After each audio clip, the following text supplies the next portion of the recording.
Welcome. I'm Sam Faddis. This is Ground Truth, and today we're doing the third segment in an ongoing series focused on Tibet and really focused on the Chinese invasion of that country and the Tibetan opposition to that invasion, both during the invasion and afterwards. So with us again, the gentleman that was with us in the first couple of episodes, Jamyang Norbu, who, is another one of those guests that I could probably spend the next hour introducing, but he's a patriot, a writer, an activist, a guy who's dedicated his entire life, literally his entire life, to the cause of Tibetan independence and seeing that justice is done in Tibet. Jamyang, welcome.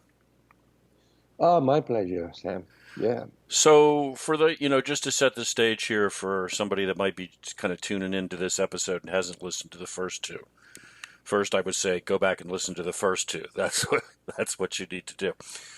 But if you haven't, we started in the first episode talking about the Chinese invasion of Tibet, a free, independent, neutral nation invaded without any justification.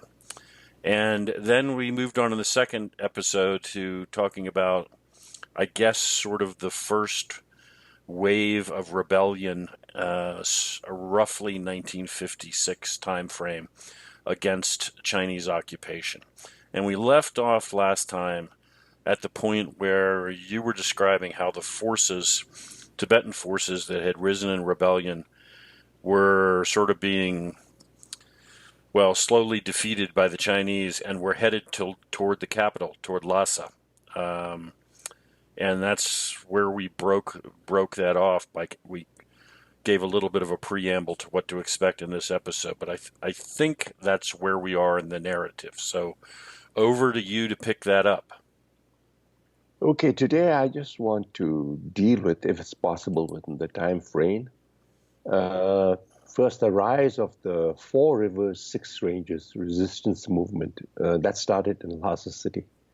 That's the biggest there was. And also the beginnings of the Central Intelligence Agency's involvement in the Tibetan struggle. So now, after 1956, with the crushing of the uprisings in eastern Tibet, there was a migration of refugees to central Tibet, to Lhasa. Although, I should mention this, that, Lhasa was already captured by the People's Liberation Army, the communists were there. But people felt they had to go there because that was where their spiritual leader, the Dalai Lama, was. That's the center of the Tibetan old empire. But, pockets of guerrilla warfare still continued throughout eastern Tibet. And I want to just stress that, for, let's say, uninformed listeners, eastern Tibet, when you talk of eastern Tibet, we are talking actually of the area in terms of just land mass, larger than Texas, So that's for Americans, and for Europeans, I should say, it's larger than France and Spain put together. These are huge areas. Right. And the Chinese had a very difficult time. But, even with the kind of guerrilla warfare, although there were no large-scale uprisings there. So in Lhasa, when the refugees came in, it immediately disrupted the whole of central Tibet. Because, first of all, the Tibetan capital, the population is, maximum 15, 20,000, normally 10,000. And now you have 10 or 20,000 refugees coming in. You already have the People's Liberation Army, the Chinese army there. So food supplies began to run short. There was a lot of discontent within the population. And people were horrified to hear the stories about Chinese massacres and bombings in eastern Tibet. And it disrupted the holiday period that the Dalai Lama and the Tibetan government there in Lhasa had in the beginning. But the Chinese were very careful in the beginning to be very nice. It got to a ridiculous point when the Chinese made contributions to every monk in the great monasteries. Tibetans normally go out there. Some big families offer, a certain amount of money or food to the monastery. So the Chinese were also, the communists were very diligent on that. Nobody was fooled, but, they managed to keep the, the pressure, lower it all the time at that time. But then with the refugees coming in and all the horror stories, uh, gradually people in central Tibet began to realize that the communist, you know, occupation was not going to be an easy thing as they had so far sort of hoped. And the Dalai Lama himself, who had, he had quite big hopes because the Chinese were very, very, very diplomatic and careful with him. The Mao Zedong took his time, to deal with the Dalai Lama.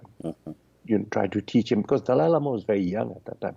He was very impressionable, and this is one of the problems we had. And I mean nothing against His Holiness. He was in his formative years, and the first kind of definite political ideology that he received was the communism. And so he was convinced. But then with the people coming in from Eastern Tibet, he began to change his mind, and he listened to alternatives coming from his advisors. And now one of the main kind of developments that took place in Lhasa at that time was from the Tibetan mercantile community. It was not only refugees who were in Lhasa, but Tibetan merchants. There were large merchants from Eastern Tibet who had settled in Lhasa and who had started their own mercantile houses. And people who were quite well-to-do and well-traveled. And among them, there was one person called Anduksang, Kopotashi, from the Andusat family, very well-to-do, extremely important, in the city. And he was unfortunately from Lithang, where the first uprising had begun, and the monastery had been destroyed. So, he realized that there was no way he could continue dealings with the Chinese. And then when the refugees came in, along with them, number of younger people from Eastern Tibet, young merchants and important people collected in Lhasa, and about 40 or 50 of them approached Kopotashi at his mansion in Lhasa, and they said, "What are we going to do?" And he told them to really stay cool. Don't do anything to provoke the Chinese. He just told them, now don't carry on with your trading also. Collect your money, liquidate your assets, buy weapons, try to get weapons wherever you can. And he wanted to divide them into two groups. He said, one in Lhasa, we'll try to deal with the Tibetan government and, find some kind of assistance from there to send help to Eastern Tibet. But another group he wanted to send to India, first to the Indian town of Kalimpong, and then, hopefully that he said we can approach America or Taiwan and, even other countries that might help Tibet at the time. So he sent a group to India. And this was where, so these people were looking for support from, let's say, any kind of Western anti-communist groups. And they were not too successful. Most of these people didn't even know how to speak English, so you can't expect too much from them. But they were young, but still they were enthusiastic. But the first connection we had with the CIA was started in Kalimpong by the Dalai Lama's oldest brother. Now, he was much older than the Dalai Lama, at least about 15 years older, I think. And he had been the abbot of a monastery, important monastery in northeastern Tibet, when the communists first came in, and they behaved very brutally there. So he had no illusions about the Chinese. Right. And, he was much older. He was an intellectual, and he managed to leave. He realized there was no way he could carry on with them and escaped to India, where fortunately, in Kalimpong, which is the frontier town, he met an American missionary who introduced him to a Colonel Robert Egval, who had been an OSS officer during the war. Right. And Egval fortunately spoke Tibetan. Wow. And he spoke it actually with the Amdo dialect. I think his parents had been missionaries in northeastern Tibet. I see, yeah. So he spoke it very well. And so Egval introduced the Dalai Lama's oldest brother, took him to the United States, got him in touch with anti-communist groups, their business groups, and eventually the first kind of dealings with the CIA began through the Dalai Lama's oldest brother.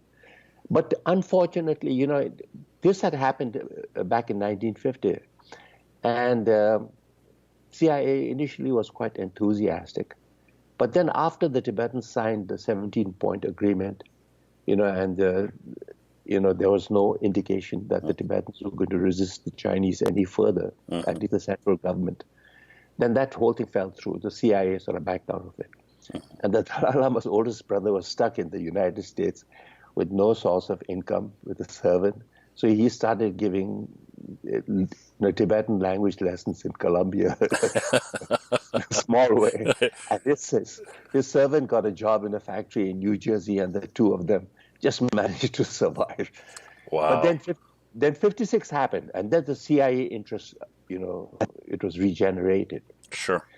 In a big way, because the uprising was huge. And so they approached him again, and then he went back to India. And by that time, his younger brother, Galotondra, who was not a monk or anything, who was the Dalai Lama's older brother, he had managed to escape from Hong Kong and come to Kalimpong. And there they started this first, what you might call a conspiracy against communists. Sure. And his younger brother, Galotondra, started an secret organization called the Tibet Welfare Society, he called it, innocuously. Right. But Taktse Rinpoche, the Dalai Lama's older brother, tried to, contact the Dalai Lama and persuade him not to have any dealings with China. But then in Kalimpong, they finally, by luck, they met the group of young Tibetans, Kampas, who had been sent there by the merchant, Gompotashi, to look for foreign help. And those younger people, actually, they were at the end of it. They had run out of money. There's no one trying to help them. They didn't find anyone. Finally found Taktse Rinpoche. And he at once signed them up. He said, look, don't worry. He took pictures of them. And then they met, they told their CIA contact that they had people that they could train, actually, if they wanted to get agents into Tibet. So finally, the CIA contact, the agent, I think the first one was an officer called Roger McCarthy. And under his direction, they managed to sift out 6 of the healthiest kind of recruits. And along with the Dalai Lama's oldest brother, who was this Lama, who acted as their translator, right. they were taken to Saipan via Okinawa. Wow, I never knew that Saipan figured in this. Yeah, because they didn't want to take them first to the States. Right. Well, I know that they eventually decided to do that. Yeah. But, first thing, I think the CIA at that point, they were very interested in deniability. Always. Yeah. That's the name of the game. You always want to be able to say, I have no idea what you're talking about. So Roger took his charges, and he had a few instructors with him. And they started on a training course in Saipan. And I met a lot of these agents later, and talked to them. And one of them, actually, I served under later at Mustang. He was my commander. But they were all very fond of Roger. He seemed to have been someone who got along with people.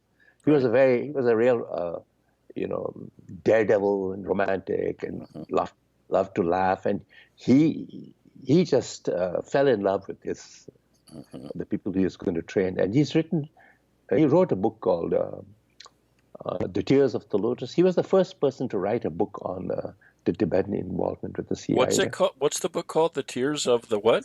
Lotus. Oh, the Lotus. Okay. Yeah, and he sent me. This is the kind of quality of the person, actually.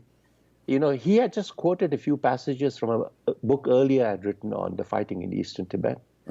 But he sent me a copy of his book, and with quite a long message to say how glad he was, and he thanked me. He could have just quoted it, and I know a lot of people who quoted from my book and not even bothered to credit me. Yeah. But, Roger was someone who sent me a copy of the book, and he kept up some, correspondence with me. So he seemed to have been someone genuinely a nice person, and he got along really fine with these people. He really trained them well. And he was surprised at how fast they learned. Not map reading, and they learned to, operate radios. And of course, they had to use, they were key. They used sort of... Sure, like Morse code, right? Morse code. So that was the only problem was, some of them were very good. Some of them just couldn't make out the difference between the dot and the dash. Right, yeah. But then I have the same problem. Map reading and, all this kind of stuff that you teach, the making caches and Right, hiding and, guerrilla warfare generally, what have you. And within 6 months, he had, and also parachuting, everything. And he was very thrilled with that. And the Roger was, in some ways, like people said, he's regarded as the godfather of what they call the Tibet task force. That so he created this whole thing. He was the main person, and there's someone, I think, a Holliber, who was also his assistant. But it was a small group of agents first, but then gradually this whole project grew. And initially, what they did was, with these 6 agents, 2 of them, they dropped them in central Tibet. They wanted them to go to Lhasa to meet up with, hopefully the Dalai Lama's government, and to get some official kind of acknowledgement from them, and also to meet with the resistance, the boss there, who was in Lhasa at the time. Right. And then they dropped 4 others with arms in Lithang area, eastern Tibet, where the uprisings had started, where there was still guerrilla warfare going on. So I won't go into that, but the 4 actually, they managed to get a lot of support from the ground. But unfortunately, they were never able to communicate effectively with the Americans. Mm-hmm. So they didn't get that much, let's say, arms drops and as much as they wanted. And eventually that whole, group of about 15,000 people were wiped out, there. Mm-hmm. But the people who dropped into Lhasa, their best sort of key man, the radio man, they dropped in Lhasa with his friend. So the moment they got there, they managed to communicate in Lhasa, although it was full of Chinese spies at that time. They managed to, communicate with the Dalai Lama's government. But the Dalai Lama's chief secretary told them, it is pointless now. The Chinese have really compromised the whole government. So it's much more important for you to deal with the resistance, than try to get any kind of official. What they wanted was some kind of letter from the Dalai Lama saying that they wanted American support to legitimize the whole thing. But, the Dalai Lama was in no position to do that. In his cabinet, they had this one minister, a principal minister who was the person who had signed, who was the governor general of Eastern Tibet, who had in some ways surrendered to the Chinese, and who was basically a Chinese kind of a mole, in the government. So they couldn't. But so finally, at least the CIA managed to get these 2 people with the resistance leaders, and eventually the resistance in Lhasa, he managed to initially just get the enthusiasm of these refugees there and use them in a way to start an actual army. And he had problems right from the beginning because in Lhasa, you had 30,000 Chinese troops.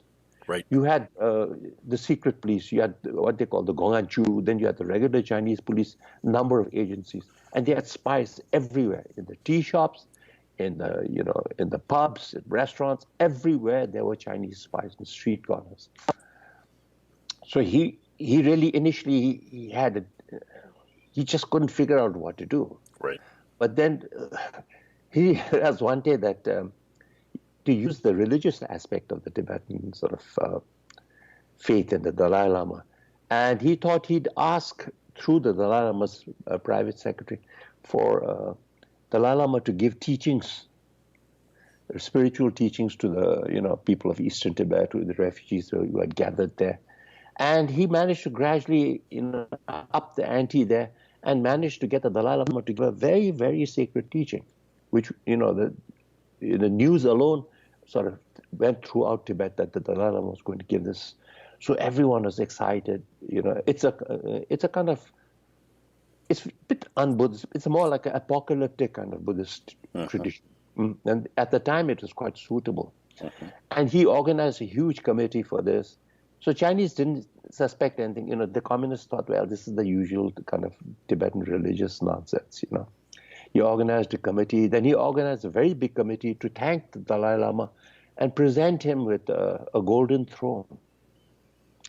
And he made this into a national campaign, to collect donations from every Tibetan, and not only from central Tibet, from northeastern Tibet, from eastern Tibet, everywhere, and to establish that the Dalai Lama was the leader not only of the Lhasa government, but of the entire Tibet region, And he was very successful. I've seen a photograph by a Swiss art historian of the throne that's still there in Lhasa. It's beautiful, And they spent, I think it was they had about 50 kilograms of gold were used, with a lot of jewelry and. Oh my God! And it involved about 50 or 60 craftsmen. Real skilled craftsmen. Right. But the thing was, this, like in a sense, he created all these different departments for collecting jewelry. But in a way, he was organizing his resistance. Right. Using all these people, the managers and this and that. Right. And after this, news got across all over Tibet and it became a huge thing. And of course, he always took he always sort of stayed in the shadows. He allowed other people to take the prominent position. But they all knew that he was the person. And eventually, with this basis, he managed to organize the framework for his army. And he started this, the base also in in southern Tibet, a place called Tigudang by a lake. He had sent people there. They had prepared tents. And he got, I think, before even the Chinese suspected it, he had about 2,000 people there, 2,000 to 3,000 people. Managed to get some arms, not enough. But then that's when they first tried to contact the CIA for arms. And the problem was the CIA actually, again, deniability. They really they wasted a little time in the beginning trying to find, World War I weapons to send them and, and so the resistance. What's fascinating to me, well, the whole story is fascinating to me. Well, one of the things that's fascinating is how many of the principles you're talking about now that we're talking about CIA, the locations have changed, the politics maybe have changed, the principles have not changed at all, right? If you're sending arms today to CIA, sending arms today to some guerrilla movement somewhere, typically they don't buy cases of American-made M4 rifles and ship them there that all say "Made in USA." Yeah. Right? Somebody has to go buy them in Bulgaria, old AK-47s, or somebody has to go someplace else and buy RPG-7s because back to deniability, right? Everything is theoretically, when somebody confronts you, your response is, I have no idea what you're talking about, and you have no proof that we're behind this. It doesn't always work. In fact, most of the time it doesn't work, but you still but you still do it. And that's exactly what you're talking about. The other thing that strikes me is the communications angle. I mean, these days, when I was running around on the ground in Kurdistan, I would have 3 or 4 communications devices in the pockets of my jacket. Mm-hmm. At least one of them is a satellite phone that I can fold the antenna out and talk directly to headquarters, really from any place on the planet. But when you're talking about this time frame, that's not at all what you're talking about. You're talking about big communications, radio sets, power sources, and that thing is hard to move. And like in World War II with the Brits, you would have to send a courier to wherever the radio man is to transmit a message. So communication is a lot harder and a lot slower when you're talking about So it's they had this problem that, the sets were, first of all, big. And, I think, the valves might have been delicate also. sure, of course, When they yeah. dropped them, you know, The sometimes one crystals broke. used to break all the time, so you would parachute them in and find out it's useless. Doesn't Yeah. work. And then they also had to, like to charge the batteries, they had this, Yeah. generator, Yeah. hand crank. Yes. And, and they said it was so difficult. But the thing is, these guys said they were young, so they could carry these things on their back. And uh, the problem was just managing just to keep up the communication, because the Yes. CIA then basically, they were communicating with the CIA sort of base at that time it was called the East Pakistan, which is now Bangladesh. Uh-huh. That was about the closest they had. Uh-huh. And, communications were never, first of all, these are Tibetans who don't speak a word of English, trying to communicate back there with maybe this old Tibetan Lama who was maybe listening to it. And,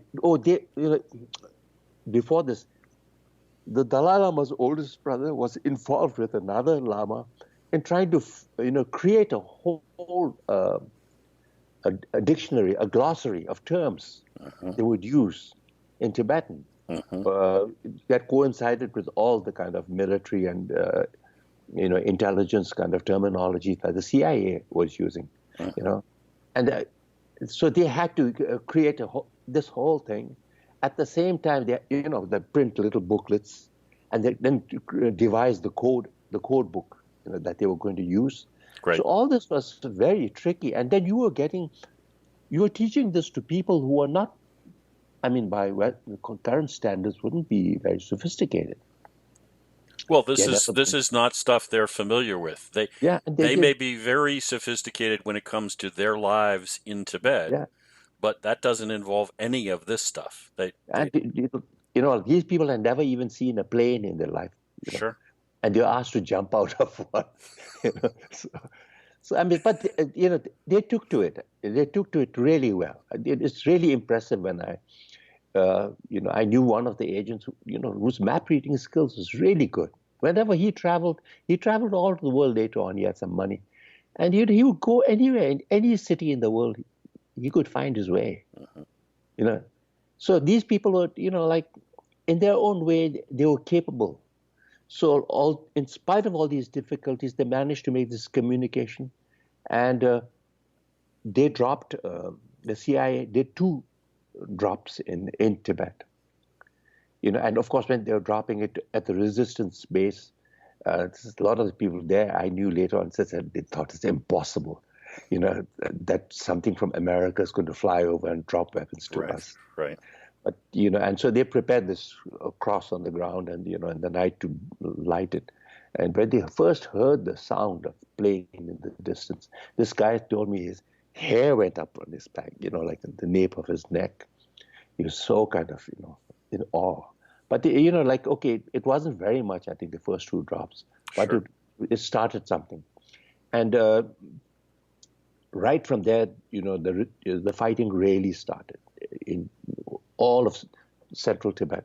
And the Chinese went after the resistance base. And the thing was, unfortunately, none of these people in the resistance at that time, including the boss, Adusang Gompotashi, were by any stretch of the imagination military people. Merchants or lamas, and But they learned, by doing. And they made a few mistakes. They were always ready to charge the Chinese lines. Whenever there was a Chinese ambush, these guys wouldn't take cover. They'd immediately charge. And sometimes I think that to serve their purpose, it sort of surprised the Chinese. You managed, but then they had to. The Chinese, I think a large number of troops came after them. So they went on this epic kind of retreat all through the northern Tibet, which is some of the most hostile area in the world, actually. Average altitude 16,000 feet. Semi-desert, semi-mountainous, and very hostile. And so but they kept on fighting all the way.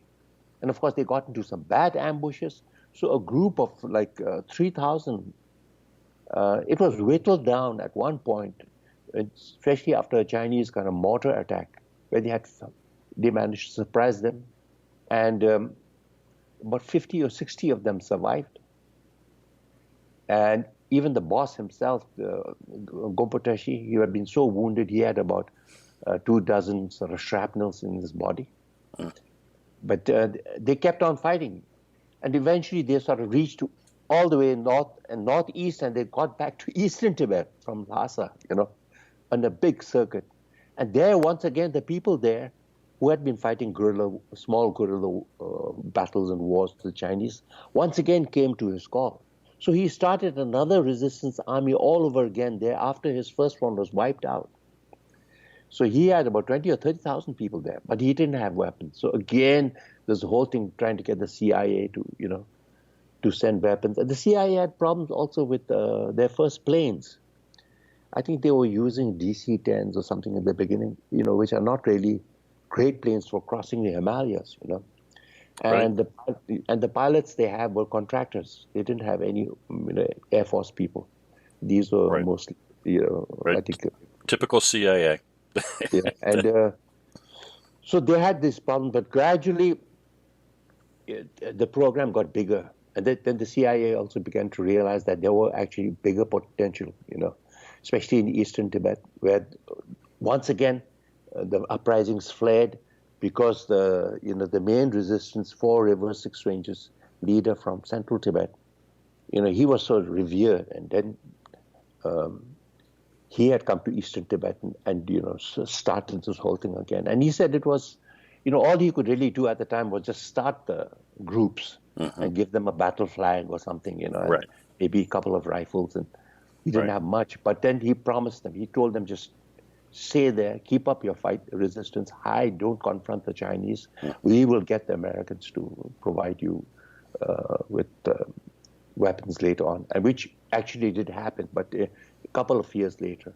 But in the meantime, with all this going on, and especially after some of the big battles they had, number of the people who were fighting there managed to, they were separated from their groups.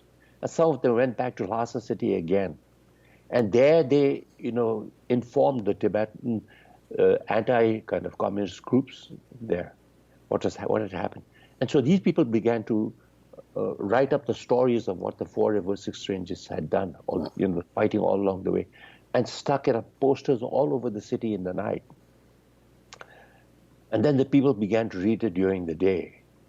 And this news went out all over Tibet, that, these guys were attacking Chinese convoys, massacring Chinese groups, and, even like Chinese settlements, new settlements that they had started to build roads, Tibetans just wiped them out. So the whole place, it was not only eastern Tibet, but the whole of central Tibet, everywhere, the whole place was in a big furor. And the Chinese really, all they could really do was bring in more troops and bring in more equipment. And now they began to, like the roads had been built from China all the way up to Lhasa, and they brought in more and more artillery. They started an air base had been built in northern Lhasa, north of Lhasa. And so I can save that for some other time, because then that's the uprising, or the Lhasa uprising. But, So where are we? What year are we in roughly now? we are talking from the 50s, 56 onward to 58. So sort of the first couple of years of the CIA getting involved in this. Yeah. Mm-hmm. And with the CIA also, with Roger McCarthy and a number of others, then they decided that they needed a more convenient training place than Saipan.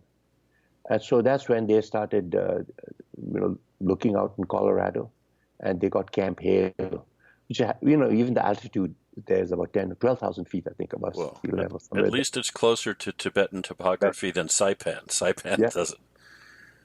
Yeah. And most people are completely unaware of that whole history, that the CIA was training Tibetan guerrilla fighters out in Colorado. I mean, not too far from where the 10th Special Forces Group trains these Yeah, days. it was actually at that old, the camp that they had left, and I think most of it had been torn down, but they left a few of those Quonset huts, Mm-hmm.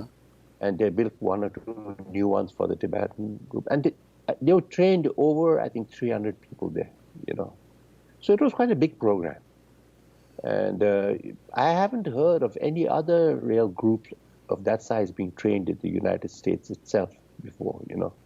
Maybe Cubans, I think, down in Florida. There have been over the years some other groups that have been brought in, even in my experience, but it's always the same kind of issues, right? Without discussing Mm-hmm. specific groups. I mean, you're trying to train people that you say you're not training in a program that you say doesn't exist. Uh, Back to your deniability principle. So you can't bring 10,000 guys and have them live in barracks and then go on the weekends down to the restaurants and bars downtown. I mean, they have to show up in the country somehow, be trained and be invisible, hopefully. And then they have to leave the country and go away, and the whole thing has to be as if it never happened. And to this day, I mean, as you've pointed out, I mean, there have been yeah, books written about this, but the average American has certainly never heard that Tibetan resistance fighters were trained in Colorado in this time period. That it remains yeah. largely a secret inside the United States. No, So just a, I don't want to. I uh, think maybe we're getting to kind of a break point, but I just wanted to throw out one question, and I think this is probably something you're going to come to later. At some okay. point in this, I'm under the impression that uh, part of this program began to operate out of what I'm going to call Mustang, Mm-hmm. which is not a very good pronunciation of the name, but But, of but that's, people do that these days, yeah. It's that's become, mhm. so out of Mustang, which is sort of these days, I think, a semi-autonomous region within Nepal. Hmm. I mean, it's an Yeah, actually, independent king. they've lost, it is part of Nepal now. Okay, so Mm. you're right. I mean, I think there's some restrictions within the area. My wife and I, by the way, keep talking about making a trip there. Uh, Mm-hmm. we'll see if we ever do that. But I've been talking about doing that for years. But is that accurate? That at some point or another, some of this began to operate out of that area? Yeah, it was after, uh, I can deal with that next time. It's like Sure, after sure, the Lhasa uprising, the major one, when the resistance actually, like the uprising, they made their retreat and they came to India, and right, most of the fighters out in India, and they tried to go back again through Mustang, and they built a base there. right. So that place also like was favorable to them at that time because traditionally it had been historically part of Tibet before, and there was a Tibetan king there, a semi-independent Tibetan Hmm. monarch.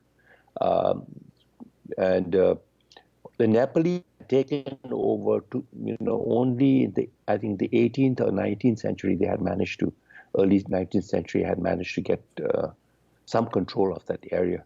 So the thing was, the place was, uh, initially they had problems, but they built at least a base with about 1,000. They had 1,000 guerrillas there, and from there we carried out raids into Tibet, you know, especially across the Chinese highways. But that was a place that I went to also, so I have some personal knowledge of that place, So although I wasn't. that sounds like something we'll go into in greater detail in a future segment. Yeah, yeah, yeah, yeah, and that's where also like. That was the last sort of hurrah of the resistance there. So, on the question of the training base in Colorado, Yes. some years ago, now this was in 2005, I think it was, just, it wasn't that far back, that I was asked to come there because a lot of the older CIA agents who had survived, and one the senator from Colorado, I forget his name, who was a mountaineer, who had climbed a lot of peaks in the Himalayas. he was a gung-ho kind of Tibetan kind of supporter, So they wanted to put up a commemorative plaque there, and he managed to get it passed by a resolution in Congress. Good for him. To honor the Tibetan freedom fighters. So they got a plaque, and then by the side of the road up in Camp Hale, they had a ceremony, and they had actually a lot of TV. People had come from from Denver, and then also we got a lot of Tibetans there. Former guerrilla fighters who had survived came there. Also, children of guerrilla fighters who had died, Sure, they came there. And then also, not only about a handful of surviving CIA officers, about 4 or 5 of them. And one of the main, there's a guy called Ken Knaus who wrote the definitive book on the CIA involvement in the Tibetan thing. And he came with his wife. He was very old. But then a lot of the second generation, the children of the CIA officers, so a lot of them everyone wanted to say something. So it was really great. Like we spent the whole afternoon and everyone getting up on the microphone and reminiscing. For a lot of these kids, they said their father, their parents, it was their defining moment in their life. They said it was one of the best missions that they had been on. And they talked to their children all the time about it, you and I have talked about this before, and maybe not on the air, but this point that you're making now, I think is very powerful. And there may be a lot of people who don't really understand this because they watch movies about the CIA, which are not very well done by people who don't actually know anything about CIA. And in that, the CIA agent, not the right terminology, but that's the way the movies describe it, is always some cold-hearted guy who doesn't care and uses people, and then he just cuts them away, and it doesn't bother him at all. And, in my experience, as I think obviously in yours, that's 180 degrees out from reality. In these kinds of programs that have occurred around the world for decades, CIA officers that get involved, it is typically the way you describe it. It's a handful of CIA guys living and working with hundreds or thousands of people fighting usually for their freedom. Mm-hmm. And CIA officers typically, all of them that I know, they end up investing themselves completely. This is not a job. It is heart and soul and everything. And when it ends, as unfortunately in this case, we'll discuss in future episodes, it ends where we walk away. Guys don't get over it. Literally, they don't. They may salute and ultimately move on because they're ordered to. But it's not just that they don't like it. It changes them for their lives. They walk away feeling this was wrong. We betrayed these people. And some of them never get past it. I know some of them, which we won't talk about because it's still too sensitive, but who have literally, if you will, refused those orders and said, I don't care what Washington says, I'm going to still try to make this happen until they face the consequences. It's one of the hardest things that can happen to you as a CIA officer, to find yourself, I have given my life to these people, I believe in this struggle. And then all of a sudden some political decision is made in Washington, D.C., and they say, we're packing up and going home. And you just literally, guys will spend the rest of their lives and never really get over. They'll never get past it. They will always feel like we betrayed these people. That was wrong. We should not have done that. We're better than that. And that's, as you and I are kind of teasing now for future episodes, that's a big piece of what ultimately happens with the Tibetan program. Yeah, and number of younger Tibetan fighters at the time, they took it a bit badly. But I think the senior people, like my father-in-law, there's a picture, he's one of the fighters there. He was like our chief of operations. He always said, look, why gripe about this? You know, it, Americans are, they're looking after their own interests. They are fighting with the communists. They helped us. We needed the help at that time, and they moved on. And like we have to look after our own interests. Right. It's During not. World It's War not. II, It is not okay. But we live in a hard world, and these things well, happen, and that's not an and as excuse. long as you don't sell out, the other side, and you give them enough advance notice of, the fact that, and Nixon went to China, so that's when That's they really pulled out. where the roof caves in. But I mean, in And more so, a story that's more probably more broadly known in the United States, but similar in some ways, would concern the hill tribes in Laos and in yeah, absolutely, yeah. Vietnam, the Hmong people, right? Who work, I mean, the Laotian War, unlike Vietnam, was largely run by the CIA, just a much bigger scale. And we armed hundreds of thousands of people. Yeah. And then we ultimately made the decision to walk away. Now, ultimately, we brought a lot of those people to the United States and resettled them here.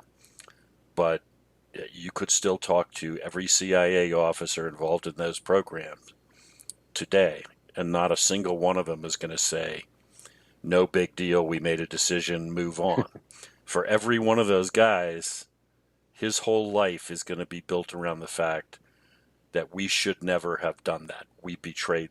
They're going to say what you're being kind enough not to say. They're going to say we betrayed those people. Yeah, That's what they're yeah, going to yeah. say. That from there No, on. in the Tibetan case also, let's say, I think some congressmen and some people in the intelligence world, they tried to get some Tibetans resettled Sure.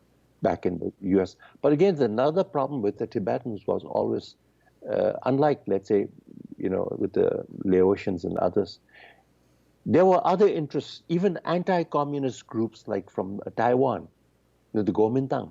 Hmm.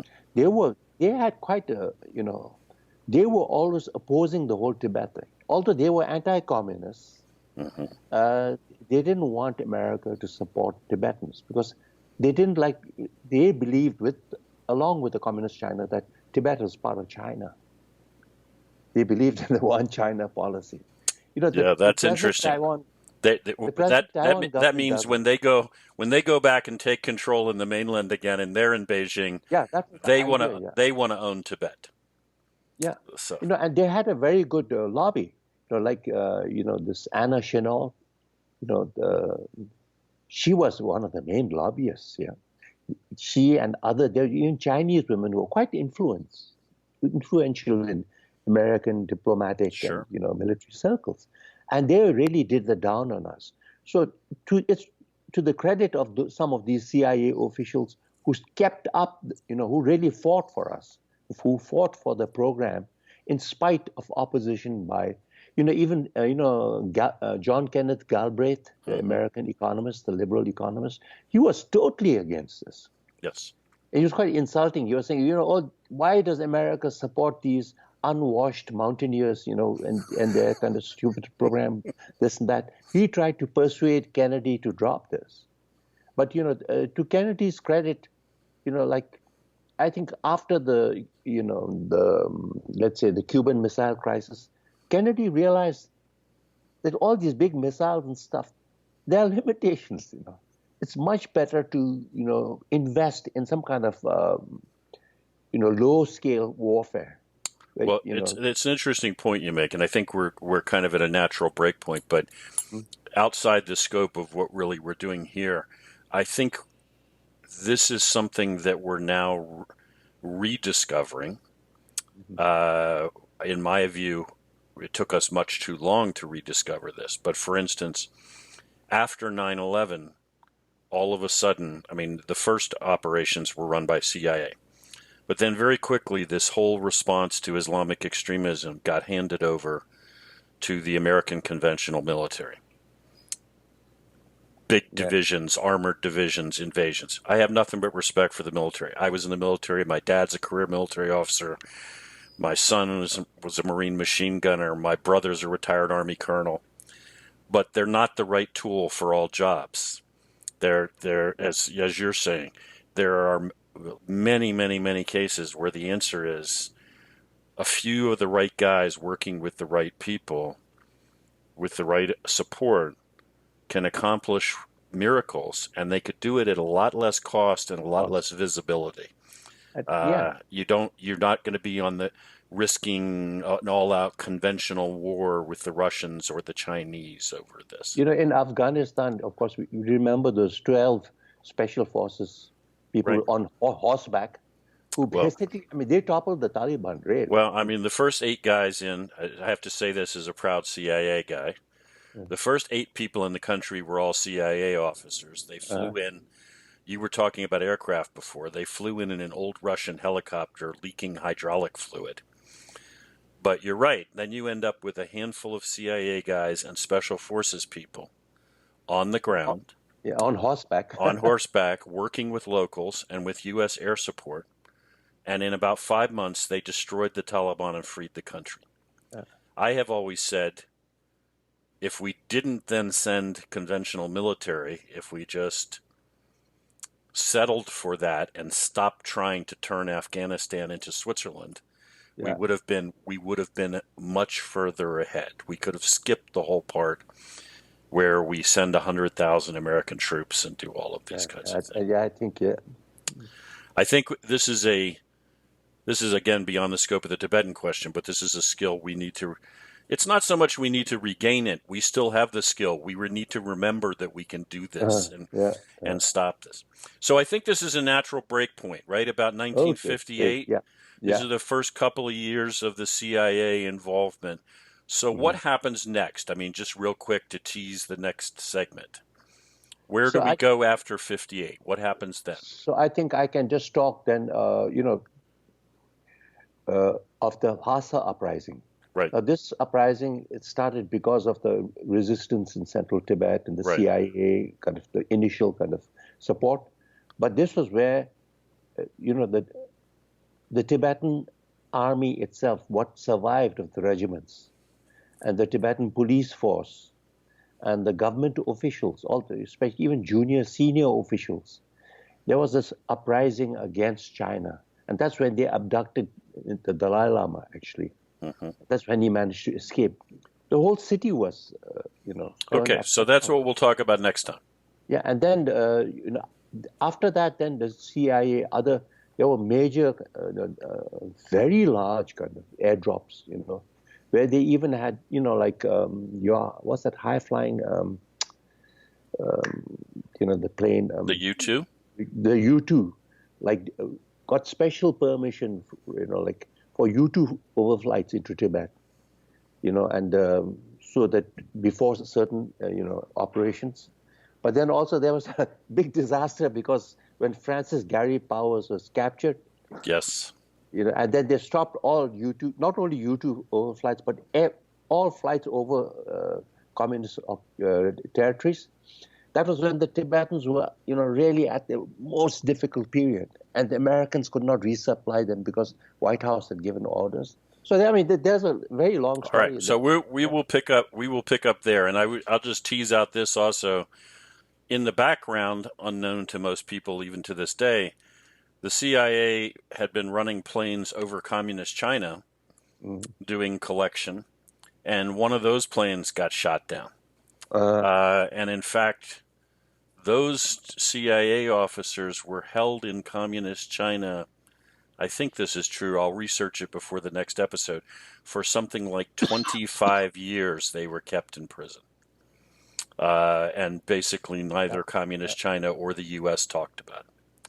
So, Jamyang, thank you. We'll pick up there next time. Okay, thank you for great. being with me. And thanks for listening. We'll talk to you next time on Ground Truth.